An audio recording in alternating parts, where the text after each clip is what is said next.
So we got into Whole Foods in New York, and then we were able to expand into Whole Foods nationally, and that really worked well. And Yeah.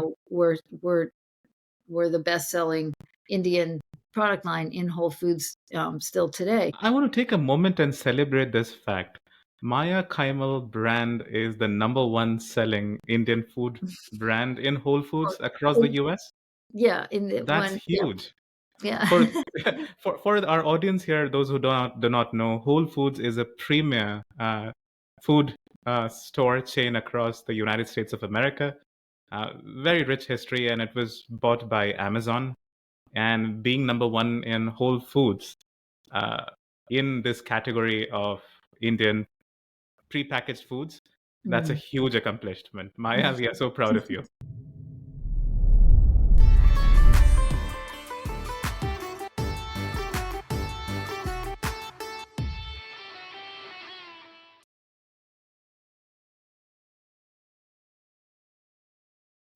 Hello, everyone. Welcome to the Indian Diaspora Podcast. This is your host, Rahul. Today, we have a very special guest. She's an entrepreneur, a cookbook author, and founder of Maya Kaimal Foods since 2003. Welcome, Maya Kaimal, to the Indian Diaspora Show. Thank you so much for having me. Maya, we are delighted to see your journey in life and what you have done to represent Indian food and cuisine at American stage, but also at the world stage. How did you get started? Well, thank you.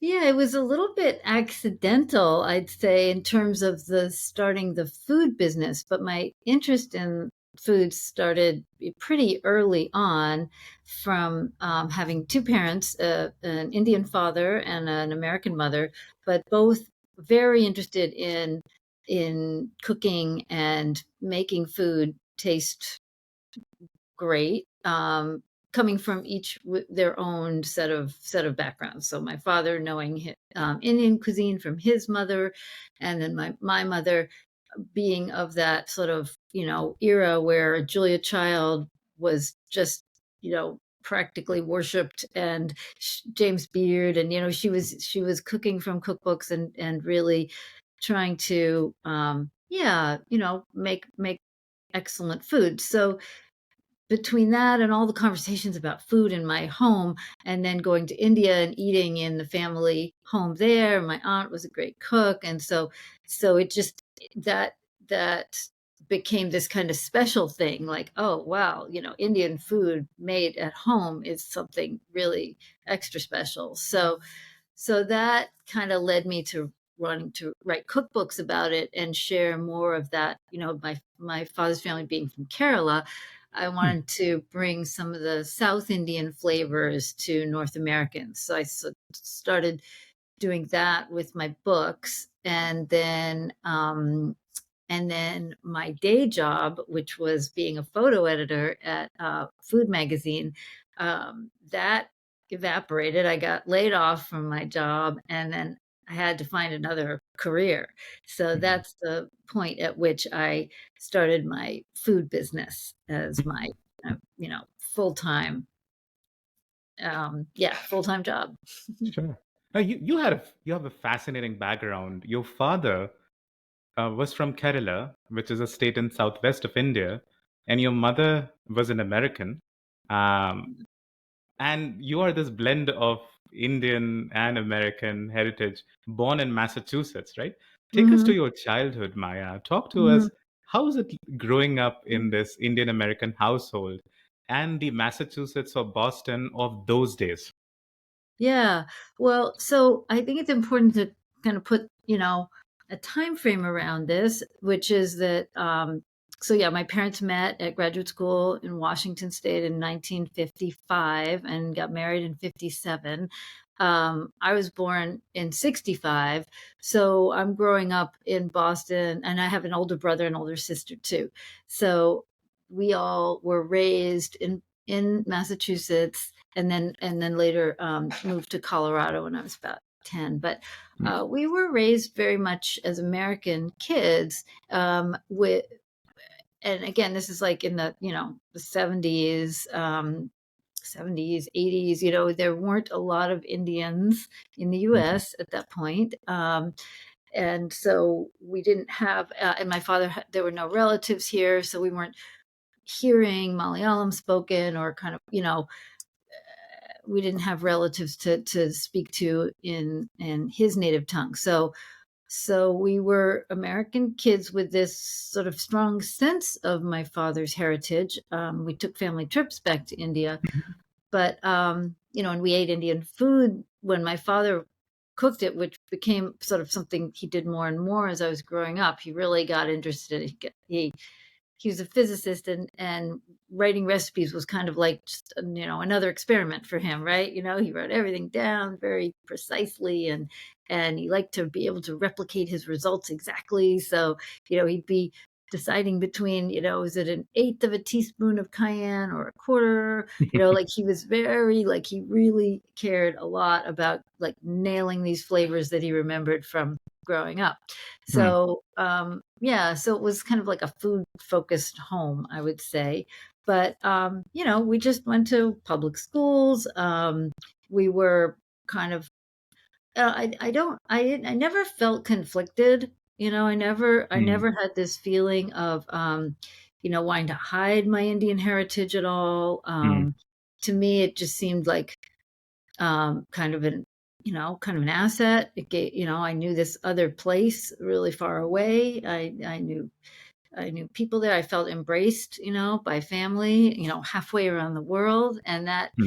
that was very positive for me.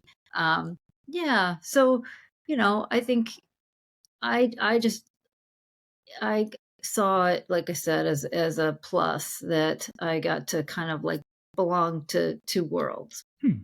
That's fascinating, and I'm really encouraged to hear the story that you really embraced both of your heritage. We come across stories of a lot of Indian kids in America, especially back then, growing up in a culture that was, in a country where Indian culture was alien to a lot of Mhm. Americans. Yeah, We hear stories about, for example, Indian food during school hours, during school yeah, tiffins, right? Not being familiar to their, classmates, and yeah, therefore, you know, causing some embarrassment or confusion to kids as they were growing up.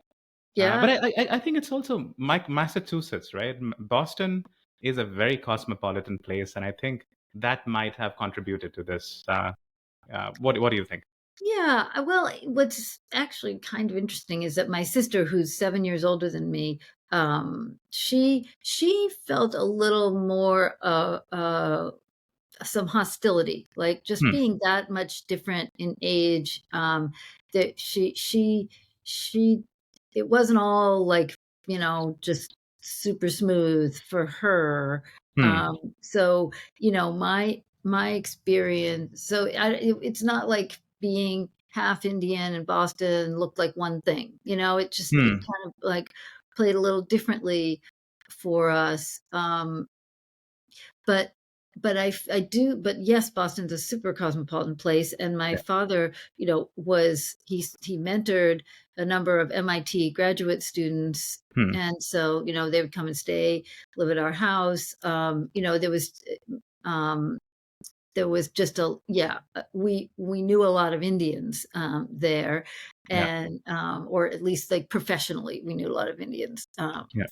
So yeah, this sense that, yeah, Indian being, and I do think it's different when you're half Indian, so Hmm. I knew full Indians like through some of our family friends, where there were couples that my parents knew that were half and half, and there were couples that were like full Indians, and the kids of the Indian parents um, were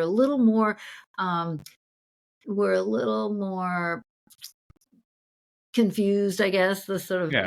ABCD thing, right? American born, confused daisies. They were American born, and feeling like, and it was Indian food at home every night, which Yeah. wasn't the case for me. So, we all have our unique ways of growing up and experiencing, our heritage. And so, So yeah, I'm a product of, these two very kind of, curious, um, intellectual parents who wanted us to learn a lot about everything, Yeah, about and especially about our heritage. So, we would go to see Indian art exhibits and, yeah. always tour the, sites that my mother had picked out when we'd go to India. So, we were getting a lot of the culture too. So there was Hmm. a lot of positive, I want to say. It wasn't sort of, you know, it Yeah, wasn't a focus on, like, how different we were, you know? yeah, yeah. That is beautiful. Um, Now I want to move to India. So your first trip to India, do you remember that? Oh gosh, yeah. I was 9. Okay.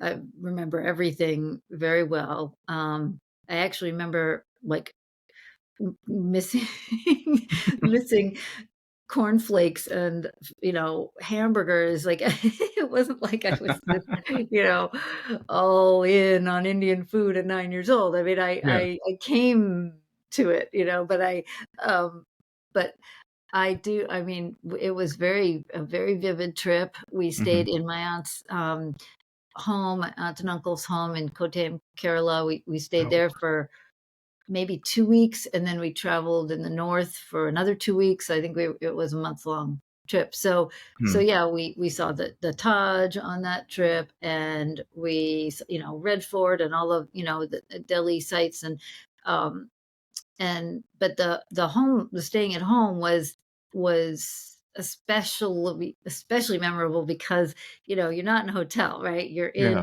You're in a Hmm. home. There's, like, the giant spiders. There's the like, the birds that start at, like, 4 a.m., and then the Yeah. temple, like, you can hear the guy singing, and like, at the crack of dawn, it's like these, and then the smell of curry leaves and mustard seeds at, like, 7 a.m. as they're and the coconut oil, and, like, just the sensory kind of, Yeah. like, intensity of it all was so immersive, right? It was, Yeah. and um so fascinating. I mean, Yeah. and I had my siblings there too, so we could kind of, like, you know be in it together, really, like, wide-eyed, and sort of, like, yeah, just taken in by it all.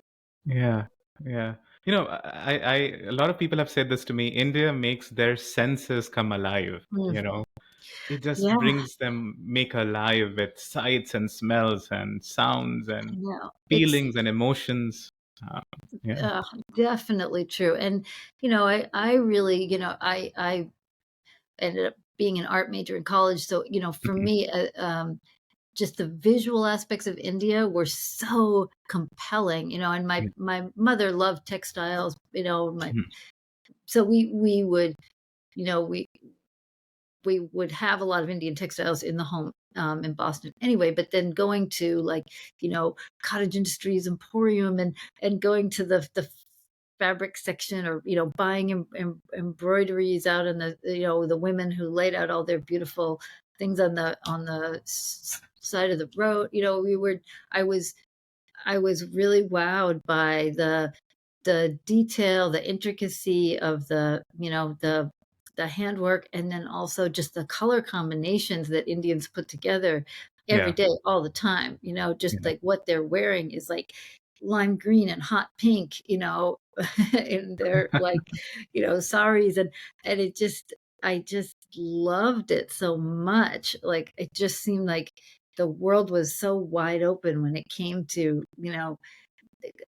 color and pattern. And so that was something that became very central to me when I launched my company, that I wanted to Mm. capture some of that in the packaging, Mm. and just put forward, like, a that part of India, right? Yeah. Without no, monkeys, no Taj Mahals, no, like, Mhm. elephants. I didn't want the Yeah. cliches. I wanted to, Yeah. step away from that, and bring some of the things that had thrilled me personally about Yeah. India. Yeah. Well said. Absolutely. And speaking of cliches, right? The world really did not know India in 80s and 90s, right? Apu definitely. and Simpson was the only Indian one Gosh, saw in no, media. right? Yeah, exactly. The stereotypes were, Yeah. kind of painful, but It, that's what we it, had. there's so much of progress that's happened in representation of Indianness and Indian identity, Indian soft power in the world and in the US. But somebody listening here, maybe not from the Indian diaspora, how would you describe brand India to them? Mm, yeah. Yeah. Like as we see it today, um, I guess, you know, India, it's like, I think a place of, this, I just think of the culture as, so, uh, I mean, I'm gonna try to avoid some cliches here, but, there's like an intricacy to India, Hmm, and it's a place of where every aspect of life is approached with like many layers of history and hmm, a lot of kind of human ingenuity and human like attention to detail and the human touch, right? It's hmm, like everything you see has been worked and reworked and reworked, and there's sort of like no surface unadorned, no no hmm, recipe that's like simple. Like there things are there's the Indian mind seems like really to embrace complexity, and hmm, the Hindu gods, the all the stories with all of those amazing, we grew up reading the comic book versions, right? So that's how I got my Indian mythology. But those stories, I mean, it's just there's so much there, that you have to look at the culture as a place to really like explore yeah, what the human mind can yeah. do.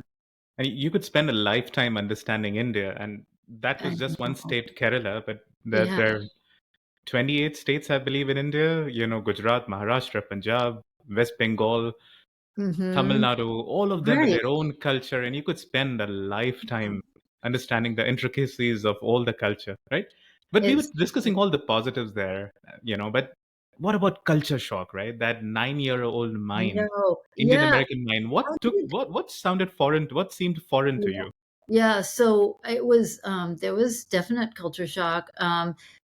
More so going, of course, in the city in Delhi, well, I was uh I I struggled with the poverty, for sure. Hmm. Hmm.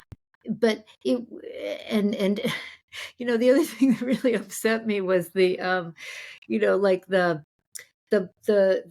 red, beetles spit on the road. I just thought it was Yes. blood, and it just was like, why is there so much blood everywhere? So that, like, I could, that freaked me out.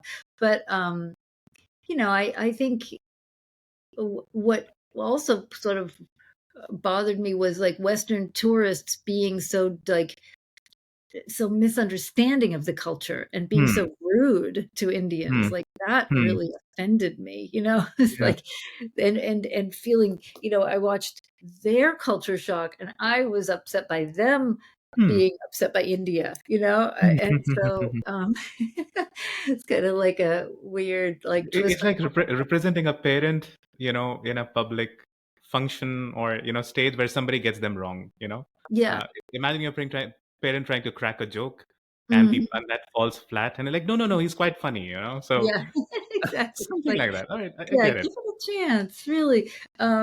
So, and then being in the home of my aunt and uncle, like Hmm. that, what really surprised me there was the sort of sense of, you don't really go out, you don't, you Hmm. sort of stay home, and Hmm. you don't make a display of yourself because, what will people think? Hmm. There's and that could, I don't know how much of that is Kerala Yeah. or but there was this sense of like you really need to kind of there's a certain way to behave, Yeah. and it's not the American approach at all, right? With Right. the Yeah. it's so I Now, was very Maya, you aware of said my something very interesting here. Americanness. What would people think? Log kya kahenge is something that is very common in India, right? Where is that coming from in Indian culture, and what does that mean? Yeah, I know. It's this idea of conformity. I think what I certainly, grew up with was that American, kind of like sense of individuality, right? Hmm. And a lack of understanding of what the benefits of commun communality is. That's the right word. But that is so foreign to Americans. Now, I think I could get my head around both versions because I had seen both up close, and and the individualism that's so celebrated in America has huge pitfalls too, Hmm. and I think it verges on the sort of like the self-serving, whereas the sense in India you have is that by sacrificing some of that like independence, you get the benefit of this, like, this network, this sort of like, you know, soft landing, like you're never going to be sort of stranded on your own. You always will be caught, by the net of family, and that there's a lot of comfort in that too. So, that you're doing something for the greater good, right? Hmm. That's so un-American. And so, not, of course, there are a lot of people who believe that in America, but it's not like my husband's Canadian, right? So he comes from a much more, socialist uh, Yeah. sensibility. And so, Yeah. he gets very annoyed with the American, like individualism, and feels that societies work much better when you all, you can have, universal health care and you can take care of all your citizens. So we talk about that a lot Yeah. in the household. Hmm. Got it.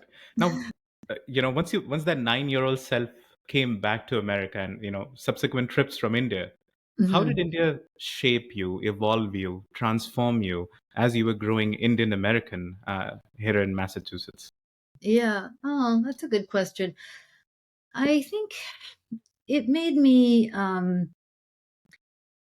it made me see that, if it, sort of see my place in the world, Hmm. be very aware of my, privileges. I mean, I grew up in a middle class family. My father was a civil servant, or was a distinguished scientist, but worked for the government. And my mother was an editor. We so it was, um, but we had so much, and in just like, just we were comfortable, right? Hmm. Um, so I I think I had to confront that, there's yeah, that that's not, that the world is a big place, and people, Yeah. a lot of people are dealing with a lot of challenges, and not a ton of resources. But but again, like that whole idea of this family, that is just automatically there for you, and that Indian model, I think, is one that I admire. So I look at the way people, age in America, and how kind of lonely that can be. And I see the Indian model, and I'm like, they've got it much better Yeah. there. Yeah. You're with people you love, or you're certainly not far from them. And, it seems much more kind of humane to me. Yeah. No, absolutely. You touch a very important point. yes, there is wealth in a lot of developed nations, but many of them suffer through loneliness, or I would say lack of connection and dependency on each other. And that humanity, that connection, that bonding that you see in a lot of developing countries, especially India back then, was very special. A lot of Indians now would argue that we are nuclear families now. There is urbanization. Mhm. If you go to Yeah. modern cities like Delhi or Bombay or Bangalore, individual nuclear families are far away from the big joint family that used to have, the days you describe in Kottayam, Kerala, back then. But Yeah, no, I guess it's that's what wealth brings in a society. Back to you, Maya. right. It's a pretty high price to pay, I'd say, but yes, but it's reality. I mean, I mean, a lot of tech, we're evolving, Yeah, making life easier and better for everyone in a lot of ways. yeah, But yeah, so it's true. Those impressions growing up for me are not necessarily the way a lot of Indians are living yeah, in um, you know, the urban, yeah, cities of the subcontinent. So yeah, so I realize there are more models there, but I feel some of those lessons still really resonated with me and just gave me yeah. another perspective on Sure, how society can organize itself. absolutely. So next, let's move to Maya Kaimal Foods. Okay. So it was 2003, just 2 years after 9/11, that you started Maya Kaimal Right. Foods. It was a different America. Was Yeah. America ready for Indian food, uh, entrepreneurship, and a brand in the local market? Yeah. Well, I mean, I would say just, right? Hmm, Just hmm, ready. So, hmm, yeah, my husband and I got married right after 9/11, actually, and um, we got um, a bit, and so through him, I had met a lot of people who were very entrepreneurial in New York City. They had hmm, founded one started a famous handbag company, one started a great chain of gourmet stores in Manhattan, and so the friend who had these gourmet stores, he was saying to me, he'd had me. I tested my second cookbook, which was all about Kerala, savoring the spice coast of India, and that. So he would come over. He and his wife came for dinner parties, and they would try my various recipes I was testing out. So hmm, he's like, "Wow, this is just so different. I love this. This is great. Why can't I find anything like this out there?" And you should make it. You should, I can't put anything that excites me in my hmm, stores in the Indian section. Like there's just hmm, nothing to pick from. So why don't you make something and I'll carry it in my stores. And I just totally dismissed the idea initially. I was like, I don't do that. I don't know. I'm like a photo editor for Subword magazine. I write cookbooks. I don't make products. So I couldn't, get my head around it for a little while. Then I lost my job. And hmm, then all of a sudden it was like, uh-huh, maybe this is what I'm meant to do. And he was right there, like, with a handout, like, here, let me like show you how to find a manufacturer. I'll introduce you to some people who are in the food world. So that was, yep. So 2002, I was sort of starting to develop this concept and testing it out on people. Like my sister is a professor, and I, ran samples by all of her friends, and they filled out these questionnaires with, being professors. They wrote lots of good feedback for me. So I did my own kind of like little bit of research, right? And surveying people that I thought would be like the right audience for this. Like I could make Indian sauces that were ready, that were yeah. So that was the idea, right? Make simmer sauces, right? You just add your chicken or add your cauliflower and simmer it up, and your dinner that's your main course. But I didn't like where I also didn't like the Indian section of stores. It hmm, wasn't a very happy place. I mean, that was the whole global aisle of grocery stores has changed a lot in 20 years. And, Mm. maybe we've been some part of that change, but the point is it looked very depressing, frankly. Everything was kind of dusty, and there were like just a couple of imported brands and really not marketing to the American consumer. I thought, it was just like they were just leaning on like cliches.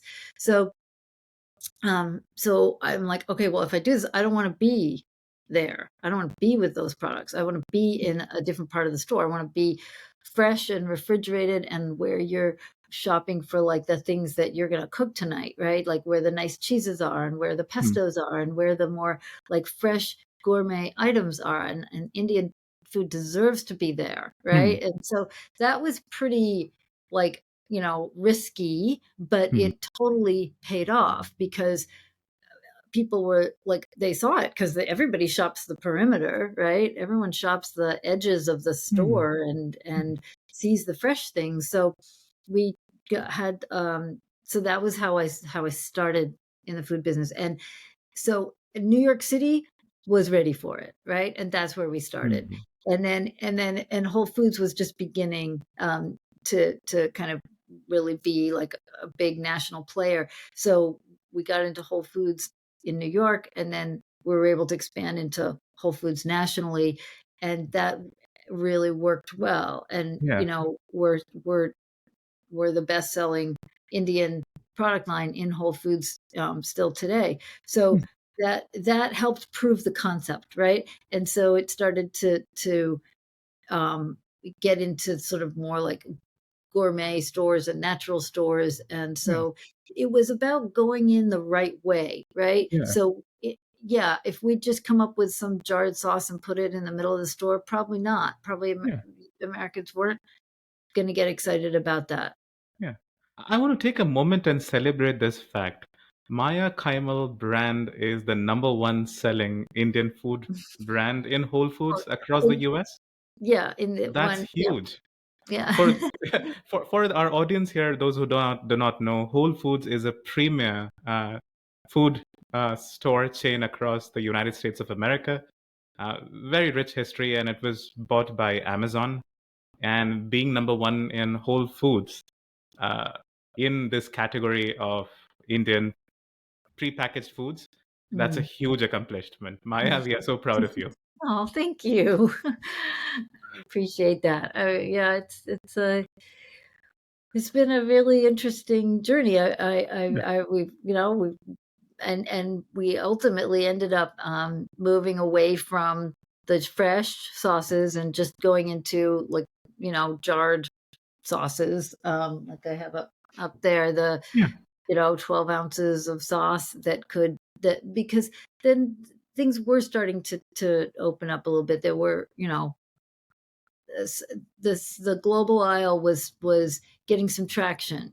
People Mm. were beginning to, so, want more global flavors. Millennials were interested and open to it, and now, Gen Z is like very much open to flavor experience, right? That sort of, Yeah. adventures for their palate. So, Yeah. so that fortunately, I mean, who could have predicted it? But that trend has really helped us to be able to grow as a company. Yeah. So we've been very lucky, I think, with our timing. Like we kind of like sort of pushed it maybe a little ahead of its time, but people, it turns out, are ready for Yeah. more Indian Yeah. food. What's your number one selling product line? Oh, it's our product is the tikka masala. Okay. So our this one, no surprise really, Oh, um, yes. but Yeah. then yeah, so this sells very, very well. But what's interesting is our second best selling product is this. It's like a red lentil dal. Hmm. And we put we put some coconut milk in there and some butternut squash, which aren't necessarily Yeah. super traditional, but Yeah. but we did it because we wanted to help Americans like feel comfortable Right. with you know with the idea of dal as Yeah, a that could be like a source of protein on their plate. exactly. And Americans are hungry for good source of protein. And Yeah. Indian cuisine, Ayurveda, nutrition has been so wise about balanced food since eons, right? Hmm. And just bringing that wisdom Exactly. through good Exactly. branding and packaging here, that was just a great nutritional move, but also a great entrepreneurial move. And we love your packaging, Maya, by the way. The Oh, design, it's so beautiful. thank you. Um, well, yeah, it's all about the color for me. Absolutely, that's Color, what India pattern. stands for. Now, Yeah. so we sort of reflected on, was America prepared for an exotic Indian brand in 2003, right? Talk to us about how America has changed today. So in 2024, how has America changed? How has Mm. your target customers changed, and how prepared, or I would say mature, they are in the journey of buying, experiencing, repeat buying uh, Yeah. Indian food? Yeah, it's so interesting what has happened since we launched the company to today, because at that point I was definitely making this.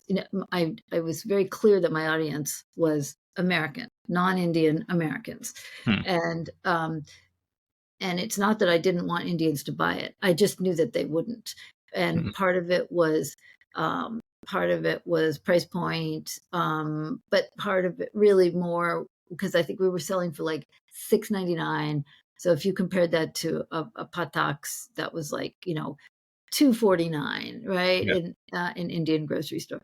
So now our pricing, they've come up, and our jars are a little less, so it's less of a sort of delta. The Hmm. but the real reason was that at that point, 2000, okay, I think I saw the stat. There were about 1.5 million Indians in the US in Hmm. 2000, according to the US Census. Um, there's 4.5 million now, right? So just like going back in time, there were, yeah, way less Indians and sort of awareness of Indian culture, but the Indians who were here were very much cooking from scratch, right? They were. I would do demos at stores, and Indians would walk by, and they'd sort of like back away and stand and kind of watch me, like, who is she? What is she doing? And I'd say, do you want to try it? And they're like, there was like a force field around me that the Indians would not penetrate because I I represented something that they just would never do, buy a pre-made sauce. Yeah. So that, so I didn't, but in these 20 years now that I've been doing this, that's changed quite a bit. Now, still, the majority of people who buy our sauces, our products are non-Indian, Hmm. but but I would say we're probably more like from 0% to maybe like 15% Indians now. Hmm. And I feel like, and maybe more. It's hard to get any sort of true stats on Yeah. that, but Yeah. just that's my sense from like who responds to us on social media, and who I meet out in the Yeah. world who says, "I buy your stuff, I love your stuff." But so what I see has happened is in these successive generations that Hmm. have like grown up here or came here very young and have had their children here. There's uh there's been a reality check that like I'm busy, I can't make this food every night from scratch. Maybe there's a mother-in-law who helps, or a mother in the home, and that of course, like, who wouldn't be grateful for that. But for those who don't have that, it's like, yeah, you got to get dinner on the table every night, and you can Yeah. have, sure, you can have pasta, and you can have tacos, and but maybe you want your kids also to feel like connectivity to your culture. Hmm. And so I find more and more I talk to people who, maybe on the weekend or something, they'll make it from scratch, but maybe on the weekdays, they want that shortcut and they're willing to Hmm. buy a product, or another brand, whatever. They're willing to buy a pre made Indian sauce in the store. So it's changing. It's Yeah, changing, which I'm very happy about, and I'm trying to figure out how to talk to more South Asians yeah, and, get them comfortable excellent. with this idea. I'm encouraged that still more than 80% of your buyers are non-Indian, right? So it's regular Mhm. Americans, being Yeah. adventurous and trying something different. I would argue Indian food is not different to them now, after 23 years. But, I'm so glad to see that America is trying Indian food through Yeah. Maya Kaimal brands. That's Yeah. amazing. I mean, Yeah. I'm very, very happy about that too. I love seeing, um, you know, I love seeing tikka masala or buttered chicken just kind of become like, like that handle for Yeah. people. They're really, they're very comfortable with those things. And Sure. yeah, I mean, sure, Just, there's just a like an lot. Italian pasta, right? Or just Right. like, Yeah. a It's, burrito. yep. Now it's The chicken tikka masala. solid, right? It's in the rotation. Yes. So, I have friends that, they have like, Maya Monday or what, like they always have a sauce on Okay. Monday, which I'm Right. like, Right. I love that. Now, do you have pockets in America? Think East Coast, West Coast, Atlanta, Chicago, Florida, etc. Right? Which pockets of America you see more traction and adoption of Indian cuisine generally, in your observation, and specifically Yeah. Maya Kaimal foods? So I would say it definitely corresponds with where there are a lot of Indians too. Mm-hmm. Um, Mm-hmm. so absolutely like New York, New Jersey, Hmm. Boston, like those places kind of go without saying. But the Northwest, so Pacific Hmm. Northwest, up Okay. in Seattle, and yeah, what that whole Washington State, and even sort of Oregon, like a lot. We do very well up there. I Hmm. mean, there are, there's Microsoft and Boeing, and there's Yeah. sort of a Yeah. lot of high tech jobs and things up there. So but like the Costco, we sell to Costco, and the Okay. Costco, the number of Indian members of Costco is like ridiculous. I wish I could remember the stat, but it's like 40% of the members are Indian. Like there's so many Indians shopping at Costco, so we can tell that that does very well for us. Bay Area, obviously, San Yeah. Francisco, Palo Alto, like that's huge, but also Texas, Yeah. Houston, Mm-hmm. massive Indian population and Now, Indian food. my solve this paradox for me. So Indians are not buying it, right? It's Americans, but Yeah, they're buying this in metropolitan areas where Indian population is the highest. How do you yeah. decipher that? I know it's funny, right? I think that it just becomes like, a part of the culture, right? It's like Hmm. familiarity. It's not this thing that you never think about, this place that's never on your mind. It's like, your kids, like, the president of our company lives in the middle of Connecticut, right? Like Hmm. very white collar. And in his kids' school, half the kids are Indian, right? So so they're celebrating Diwali, right? They're like, and which is probably going to become a I federal see. holiday Okay. pretty soon. Okay. So, so it's coming into the schools, Yeah. and it's becoming, yeah, I think it's, Yeah. the fast food little fun restaurants that are popping up. Like Hmm. it's sort of another alternative to your sort of, your tacos, it's Yeah. Yeah. Yeah. so I just think it just becomes like it's in the air, Okay. and Yeah. I guess yeah, it's awareness, right? Where the regions where they're more aware, perhaps well traveled, had exposure yeah, to Indian culture and maybe Indian friends. right, I'm thinking Houston, uh, yeah, yeah, Costco. An American going to Costco and having an Indian friend, they're more likely to be aware of tikka masala right, and trying them. And I'm sure they've been to Indian restaurants before. But now this brings me to the question: if you go to sort of non-Indian metropolitan areas, think Nebraska, think Arkansas, think hmm, Iowa, right? Do you yeah. get surprising orders or sales in these states where we have less Indian population? No, no surprises there. It's Okay. pretty much All what you right. would expect. All right. So Indians are your brand ambassadors there, Maya. Yeah, yeah, I would say All that's right. a good way Okay. to put it. Excellent. All Yeah. right. Yeah, but this has been amazing 21 years of growth for you, Maya. This is so exciting.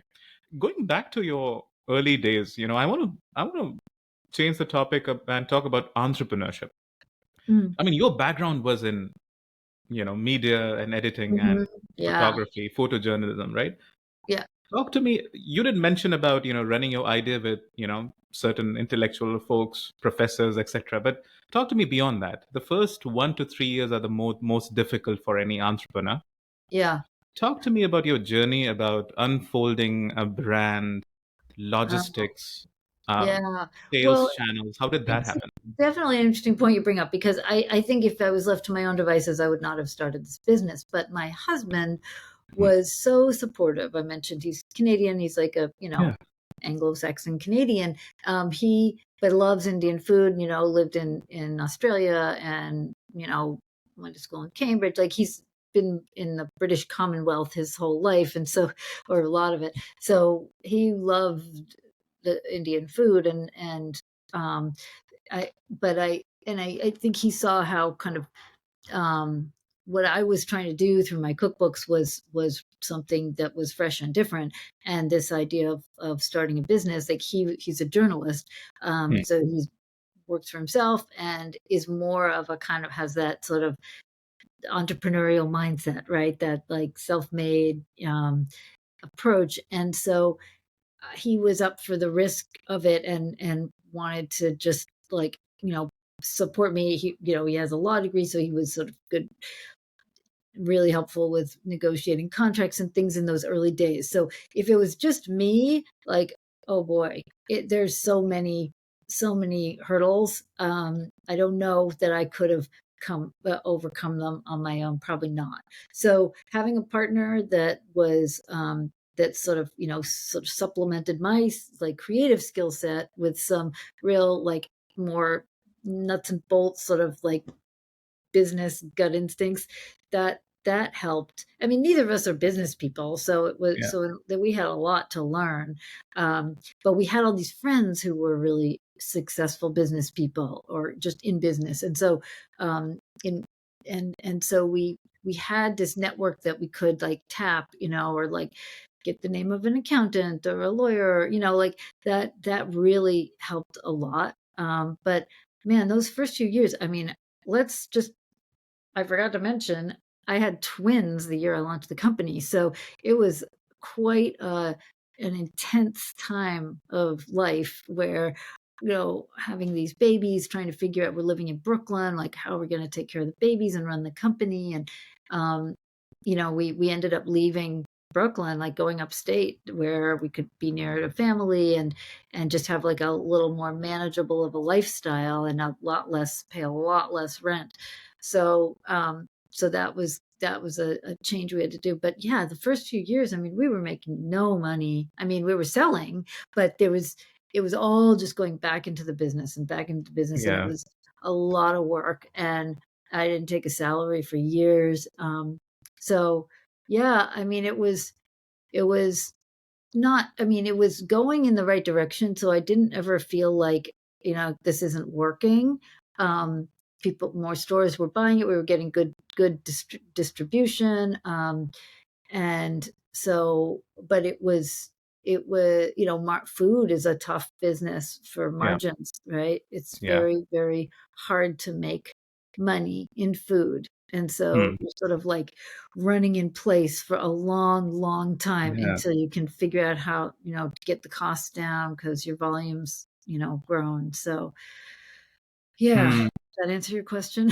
It does. I'm sure a lot of entrepreneurs listening to this are going to resonate with Yeah, your journey. yeah. And But I look at will you now.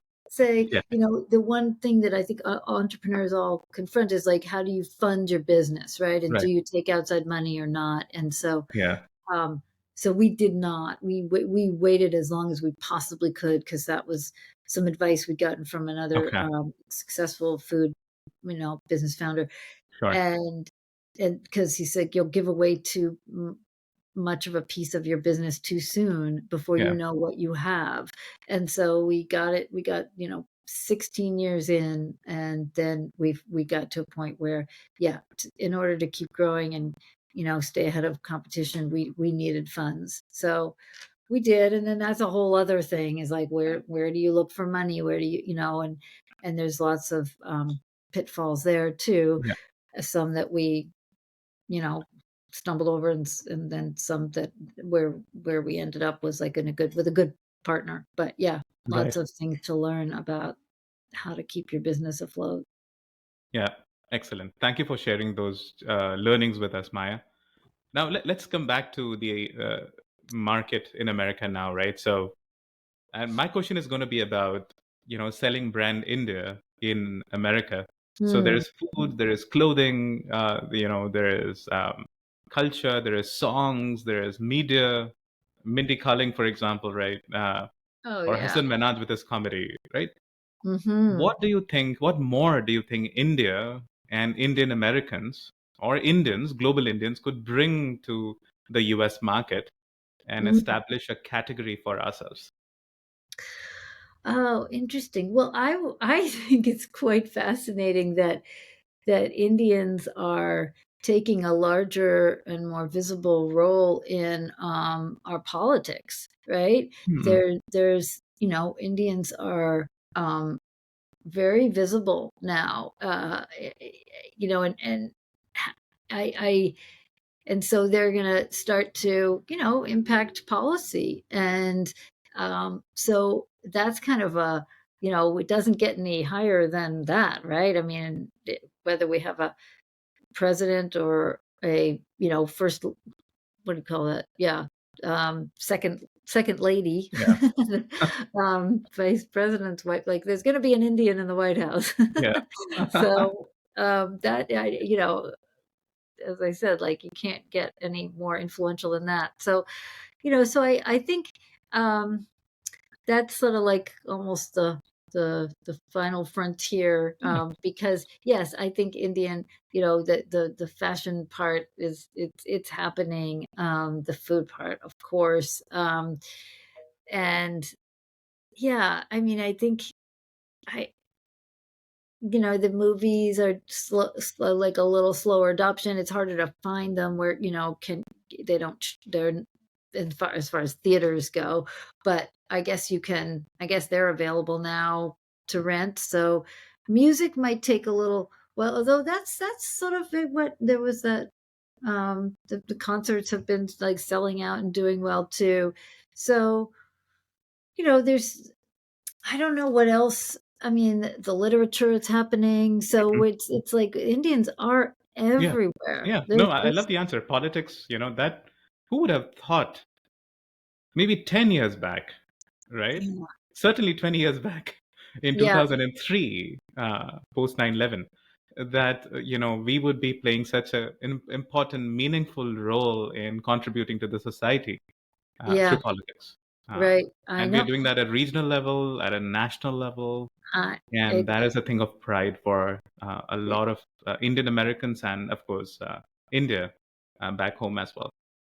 yeah, Um, Now, Maya, I want to move towards the identity of being Indian American and understand that deeper.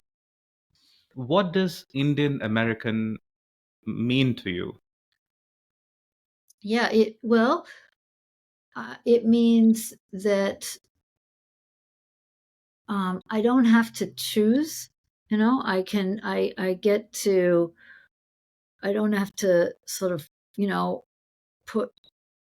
e- I can embrace my Indianness and put it forward through my profession, and and watch it be well received. So to me, it's like it's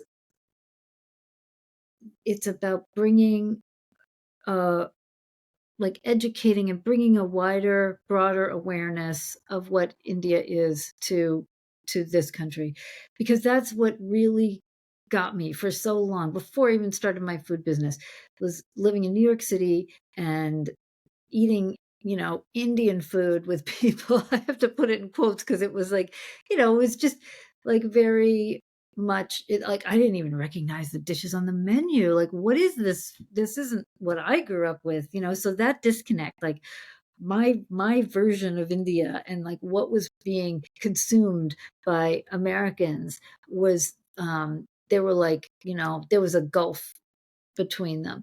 And I didn't like that. I didn't like the fact that people didn't get to see more facets of India.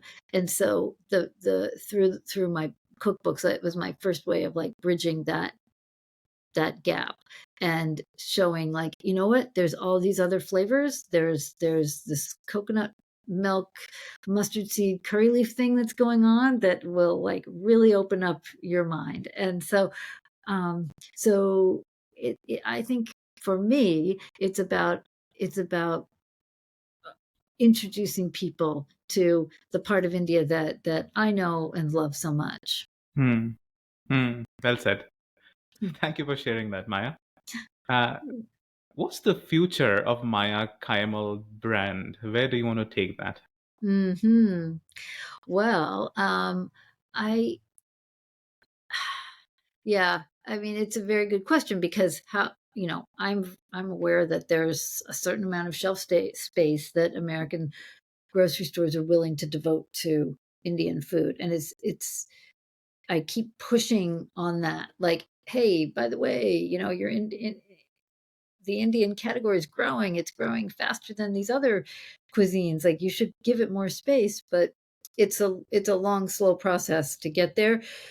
So, in the meantime, there's a 4-foot set in the grocery store that gets Indian food. So, if we're going to grow, we need to be able to grow beyond that set.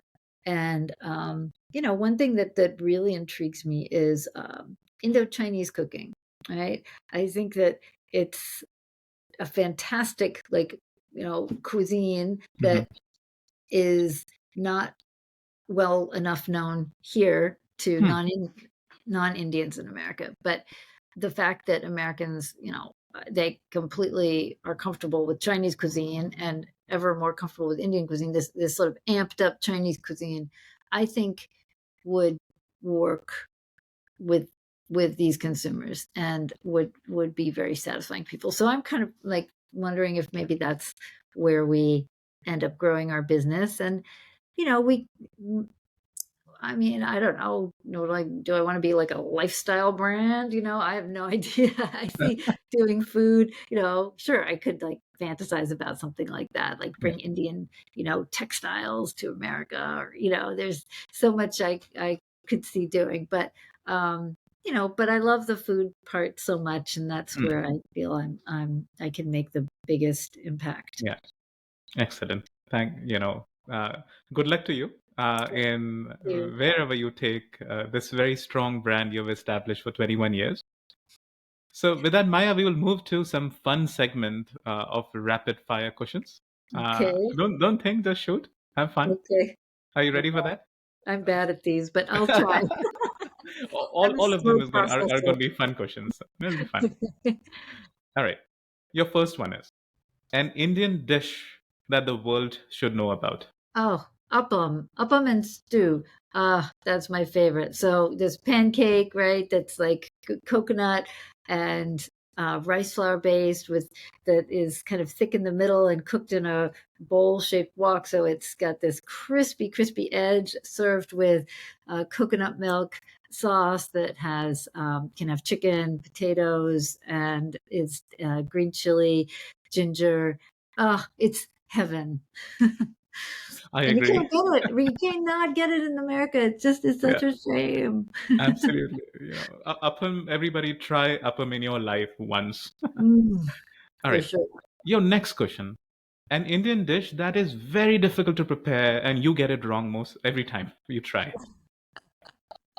Oh, I'd say probably burfi. I mean, it's not that that's that complicated, but the Indian sweets are just they're just there's it's like making candy or something, like they're time consuming and they have to get the perfect temperature. You have to have like all the elements, like the chemistry has to be right to get the right texture. And so that or like Mysore pak, I guess this would be probably my example of one that I've just like sort of struggled to nail Yeah. perfectly. Yeah, the technique in Indian sweets, it's at another level. I Uh, know. Yeah, it's forget very jalebi. difficult. That would Yeah. probably I've never even tried to make jalebi. Great answer. Great answer. Next question. What's your favorite restaurant in Indian restaurant in the world? Oh, in the world. Yeah. Well, I would my most memorable meal was at gosh, there's been a few, but a restaurant in Madras called Dakshin, and I think it's in the Sheraton Hotel, I want to say, and it's all South Indian, like it's the Yeah. all the foods of South India, and it was so exquisite. It just like it was so everything. This home style cooking was just so beautifully articulated by this chef. So I love that meal so much. I gotta get back All right. there I'm one gonna day. try Dakshin next time I'm in India. Thank you. Oh Thank you. yes. And your favorite Indian restaurant here in America? Oh, that's a tricky one. Because they're changing so fast and Yeah. then COVID, and I've been like kind of isolated up here in New York, so I haven't tried all of the ones that I want to. But I mean, I'm very impressed with Vikas Khanna. Yeah. He's a I just as a human being and Yes. as a chef, and um, so I do love his food very much. And yeah, and I think that what's happening with Etsema is pretty Hmm. exciting too, Yeah. um, in New York City. And then Tatu is Huh. Thattu in Chicago. So Okay. it's a Korean chef wife married to a Malayali, and Wow. they're getting like on the New York Times best 50 restaurants in America. Like they're making a lot of waves in the restaurant world and then Yeah. doing Kerala food, but with their own kind of twist on it. And it's just so lovely. So those, yeah, Yeah, can't. that's an interesting combination, Korean and Malayali. I know. Well, she's all in on learning everything from her mother-in-law that she possibly can, and I love what she's doing. Excellent. And finally, if there's a place in India that everybody should travel to discover, what is that place? Oh, wow. Well, I mean, I just have to say uh, the Kerala backwaters Hmm. are just kind of magical to me.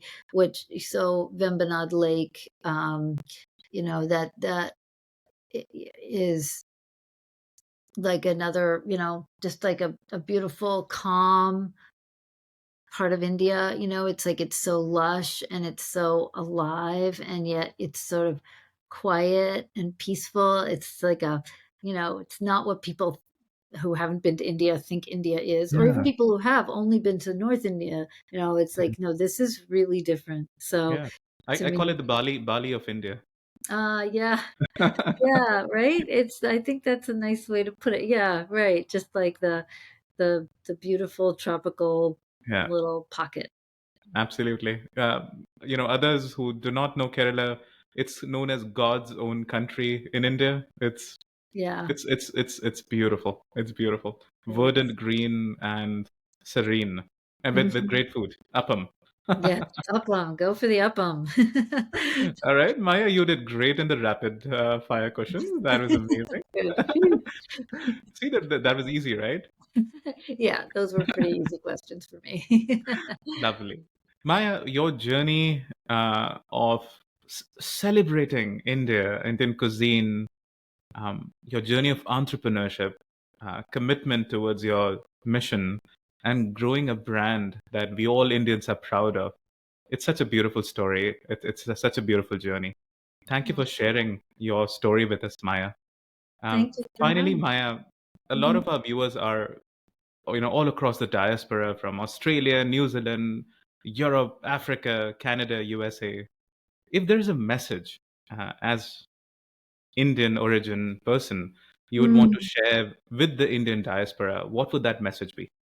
yeah, I would say that you don't have to shed your past. You know, you can be living a life that's very connected to India and still be modern as well. You can you know, I think things are changing so much, and you know, this idea of like the American melting pot, that you have to like blend in and it becomes something, you know, you become something different here, has, I feel like that's really in the past, and now you can come here, live here, and hold on to your identity, but you know, but also just like live authentically and in your own modern way.